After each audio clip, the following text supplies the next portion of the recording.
Welcome back to another Tuesday Tips. In this video, I'm going to teach you how to activate your abs when you do crunches or sit-ups.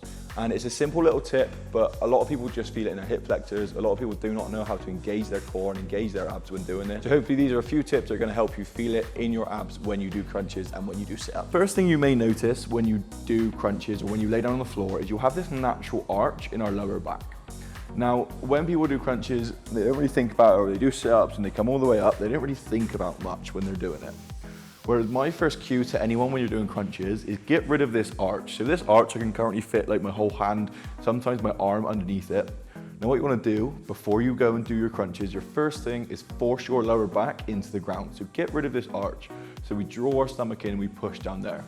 You'll see my pelvis kind of rotate like this, and you'll see me kind of do this position here, because the job of our abs is to bring basically our rib cage closer towards our pelvis. So what you want to do when you do it, when I go to do my first crunch, I roll my shoulders off the floor, I push my lower back into the ground, and I peel myself up. On the way down, I just put each individual vertebrae on the floor.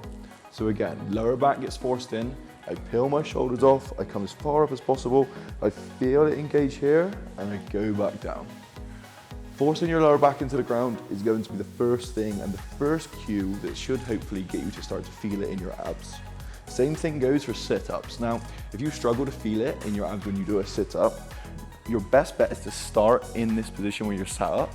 And what I like to basically do is have my hands here, slowly controlled, roll myself and roll each individual vertebrae onto the floor.